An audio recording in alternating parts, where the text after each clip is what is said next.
இப்போ நான் இந்த ஊற வச்ச சோயாவை நான் பெருசாக இருக்குது. நான் இதை தண்ணியை புழிஞ்சு போட்டு தண்ணி இல்லாமல் நல்லா புழிஞ்சு எடுத்துட்டு இதை நான் அளவாக வெட்ட போகிறேன். 2-3 துண்டாக வெட்ட போகிறேன். சின்னனா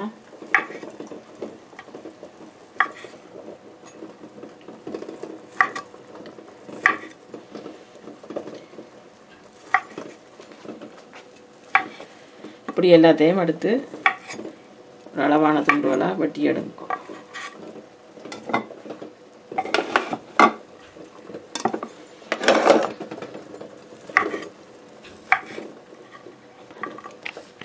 இப்போ நான் சோயாவை ஊற வச்ச சோயாவை சின்ன சின்ன துண்டுகளாக அளவான துண்டுகளாக வெட்டி வச்சிருக்கிறேன்.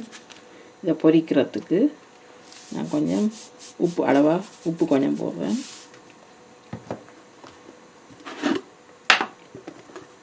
இதுக்கு கொஞ்சம் கறி பவுடரும் போடுறேன்.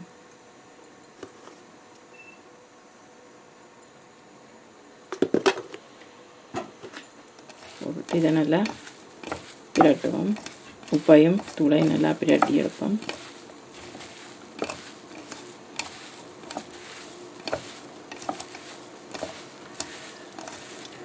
உப்பு காணாட்டி பிறகு பார்க்கலாம், போடலாம். உப்பு பார்த்துட்டு போடலாம்.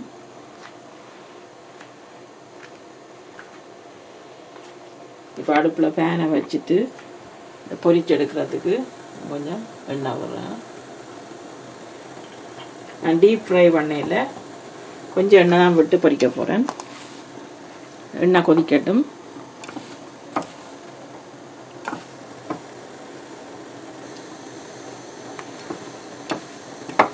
எண்ணெய் நல்லா கொதிச்சோடனே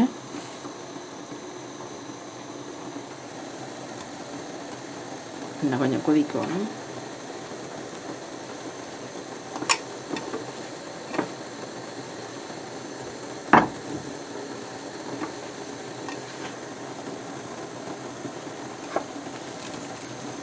இதுக்குள்ள இந்த சோயாவை போட்டு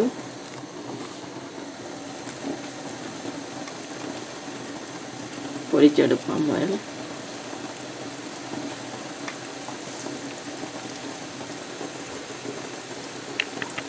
சரி, இப்போ நான் அடுப்பில் பேனை வச்சுட்டு கொஞ்சம் எண்ணெய் விடுறேன். ஒரு 2 டேபிள் ஸ்பூன் அளவு எண்ணெய் விடுறேன். எண்ணெய் விட்டுட்டு மெட்டை மிளகறிகளை ஸ்டீம் பண்ணாமல் மெட்டை மிளகறிகள் எல்லாம் ஸ்டீம் பண்ணக்கூடாது. எல்லா மிளகறியும்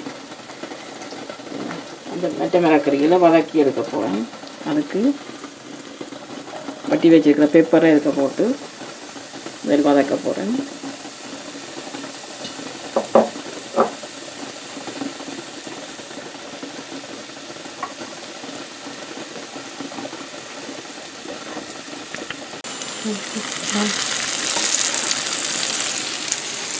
இப்போ பெப்பர் வதங்கிட்டது.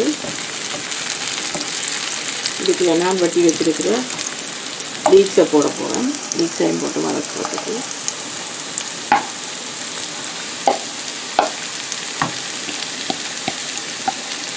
இந்த பெப்பர் லீக்ஸை ஸ்டீம் பண்ணக்கூடாது. அதை வதக்கினா தான் நல்லா இருக்கும்.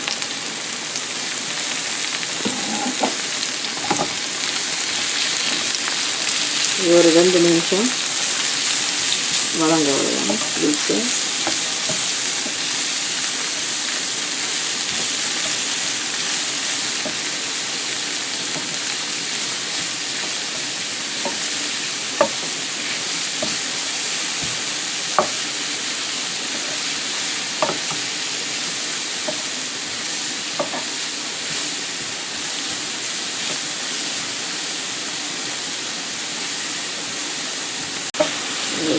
லீக்ஸை போட்டு வதக்க லீக்ஸ் வதங்கிட்டுது. லீக்ஸை கன நேரம் வதங்க விடக்கூடாது. லீக்ஸை கன நேரம் விட்டால் தண்ணியாக வரும். ஒரு காணங்கள் வதங்கினாவே அதை நிப்பாட்டி இறக்கி வைப்போம். வதங்கின காணம் நிப்பாட்டி வச்சுட்டு மெட்டதில் செய்வோம். கொஞ்சம் உப்பு போடலாம். இது காணும் எனக்கு உப்பு வளர்க்க போகிறேன். ஓகே, சோயா பொரிஞ்சிட்டது முடிவாக இறக்கி வச்சுருக்கேன். ஸ்டீம் பண்ணின மிளகறியில் பார்ப்போம் அவிஞ்சிட்டு வந்து.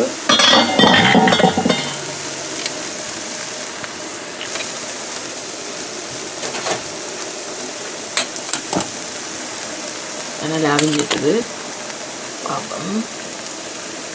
நல்லா அவிஞ்சிட்டு நீங்கள் நிப்பாட்டுவோம். கேரட்டெல்லாம் நல்லா அவிஞ்சிட்டுது,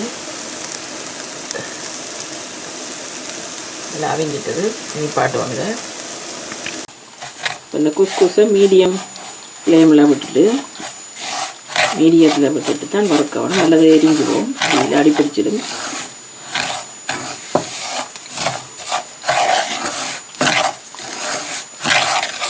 பார்த்தீங்கன்னா தெரியும், இந்த சின்ன சின்ன குருணியெல்லாம் தான் இருக்குது குஸ்குஸ். இதில் கணக்கு சாதி இருக்குது, கொஞ்சம் பெருசும் இருக்குது, சின்னனும் இருக்குது. நான் அளவு மீடியம் அளவு எடுத்துருப்பேன்.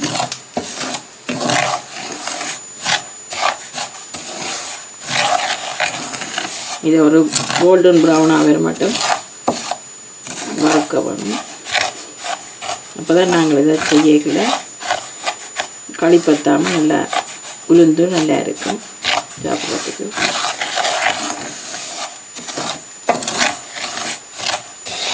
கைவிடாமல் இதை கிண்டி கொண்டு இருக்கணும், இல்லை அடியில் அடிப்பிடிச்சிடும். லோ ஃப்ளேமில் தான் இதை நம்ம வறுத்து இருக்கணும்.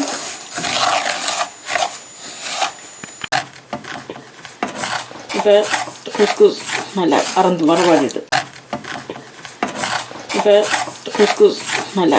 வரவாடிட்டு வரவாடிட்டது நல்ல கோல்டன் ப்ரௌனாக வந்துட்டுது. நீங்கள் வாயில் போட்டு பார்த்தீங்கன்னா தெரியும், நல்லா முறுமுறண்டு இருக்குது. இனிமேல் இறக்கலாம். நான் இதில் அரைவாசியை ஒரு பாத்திரத்துக்குள்ளே இறக்க போகிறேன். இவ்வளோத்தையும் எனக்கு இப்போ செய்ய இயலாது.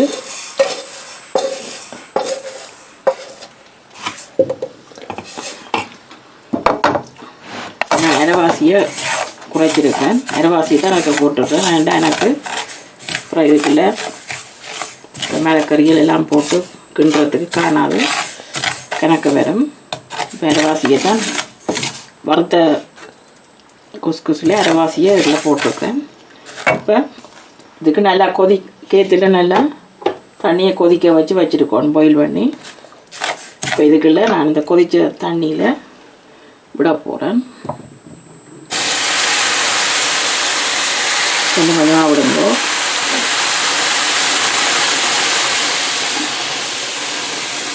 விட்டு ஒருக்கா கிண்டி போட்டு இதுக்கு தேவையான உப்பு,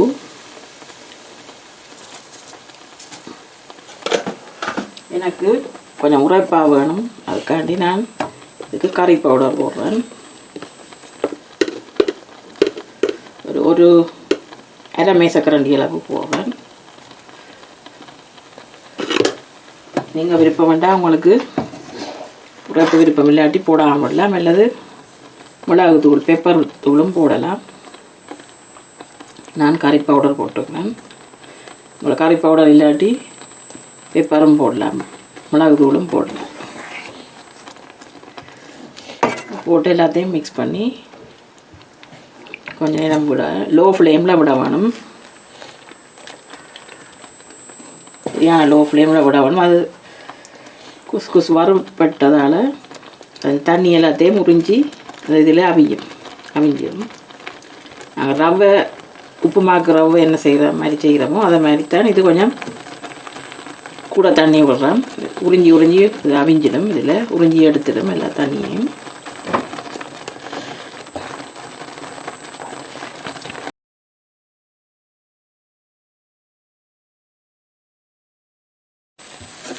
இது பார்த்தீங்கன்னா இந்த தண்ணி விட்ட தண்ணி அவ்வளவும் உறிஞ்சி அவிஞ்சிட்டு. ஓகே, இப்போ இது நல்லா அவிஞ்சிட்டுது குஸ்குஸ். இப்போ நாங்கள் இதுக்குள்ள இந்த ஸ்டீம் பண்ணி வச்சுருக்கிற மிளகறியில் அரைவாசியை போட போகிறேன். நான் அரைவாசி தான் இப்போ செய்கிறேன், எனக்கு கிண்டுறதுக்கு காணாது. ஸ்டீம் பண்ண வெஜிடபிள்ஸில் அரைவாசியை போடுவோம். அதோட வதக்கி வச்சுருக்கிற லீக்ஸ் கேபேஜ் லீக்ஸ் பெப்பர்லையும் மிளகாசி போடுவேன். நீங்கள் என்ன மிளகறியும் போடலாம், கேபேஜ் போடலாம், பீன்ஸ் போடலாம், உங்களுக்கு விரும்பின மிளகறி உங்கள்ட்ட இருக்கிற மிளகறியில் போடலாம். இப்போ எல்லாத்தையும் போட்டு கிண்டுவோம்.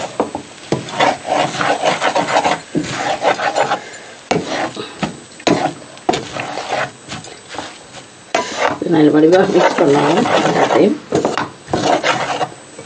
அடுப்பை நல்லா லோ ஃப்ளேமில் வச்சுருக்கணும்.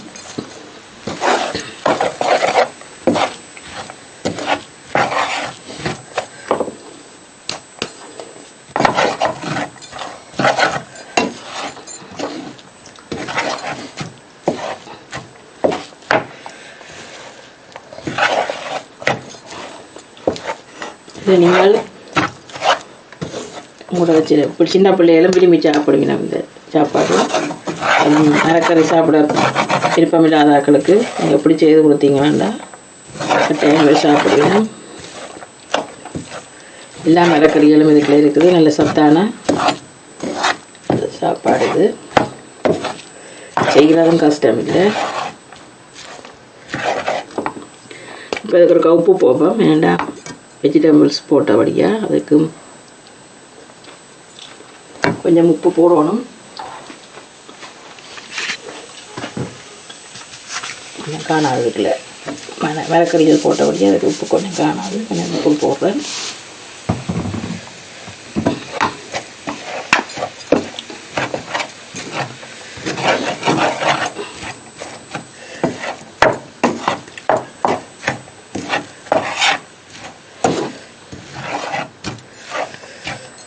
ஓகே, இவ்வளோ தான் வேலை முடிஞ்சது. இவ்வளோ தான் இது. இனி சாப்பிடலாம். இதை வடிவாக மிக்ஸ் பண்ணிவிட்டு உப்பு பார்த்துட்டு, இது ஆப்ஷனல், உங்களை விருப்பம் வேண்டாம் நீங்கள் கொரியாண்டாவும் போடலாம். கொரியாண்டா இல்லை மின்ட் உங்களுக்கு விருப்பம் வேண்டாம் போடலாம். ஆப்ஷனல். உங்களை விருப்பம் இல்லாட்டி தேவையில்லை. கொரியாண்டாவும் இதுக்குள்ள போடலாம். நான் போடுறேன் கொரியாண்டா கொஞ்சம்.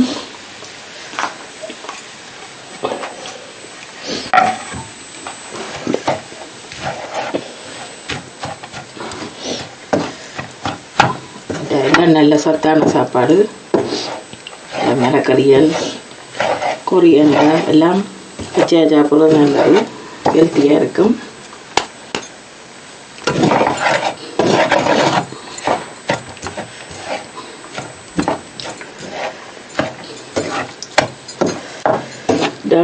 வேலை முடிஞ்சது. இப்போ குஸ்குஸ் செய்தாச்சு. இப்போ ரெடியாக இருக்குது சாப்பிட்றதுக்கு. இப்போ நாங்கள் பிளேட்டில் போட்டு சர்வ் பண்ணுவோம்.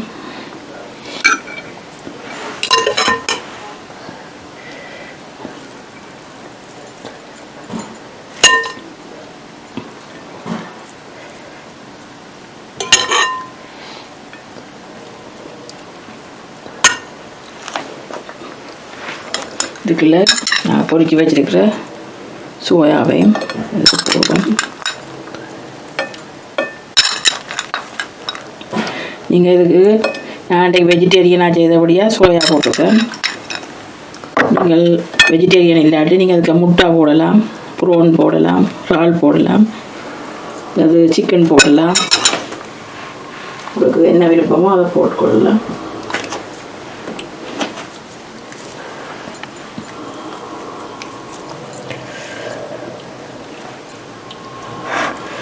இப்போ அருமையான டேஸ்டியான வெஜிடேரியன் குஸ்குஸ் ரெடி. சாப்பிட்டு பார்ப்போம். இது நீங்கள் சின்ன பிள்ளைகளுக்கு செய்து கொடுக்கலாம். உங்களுக்கு விரும்பி சாப்பிடுவீங்க. உரைப்பு போடாமலும் செய்யலாம், உரைப்பு போட்டும் செய்யலாம். எல்லாம் அளவாக இருக்குது. உரைப்பு உப்பு எல்லாம் அளவாக இருக்குது. நீங்களும் அதை செய்து பாருங்க. கூடுதலாக சின்ன பிள்ளைகள் விரும்பி சாப்பிடுவீங்க. வெஜிடபிள்ஸ் சாப்பிடாத ஆக்களுக்கு இப்படி செய்து கொடுத்து பாருங்க. டைம் சாப்பிடுவீங்க. இது பேக்கில் லஞ்சுக்கு செய்து கொடுக்கலாம். எங்கேயாலும் நீங்கள் லஞ்சுக்கு எடுத்து கொண்டு போகிறதுக்கு, பேக் பண்ணி கொண்டு போகிறதுக்கு செய்து கொண்டு போனால் ஈஸியாக இருக்கும் உங்களுக்கு. நீங்களும் செய்து ட்ரை பண்ணி பாருங்க. தேங்க்ஸ் ஃபார் வாட்சிங்.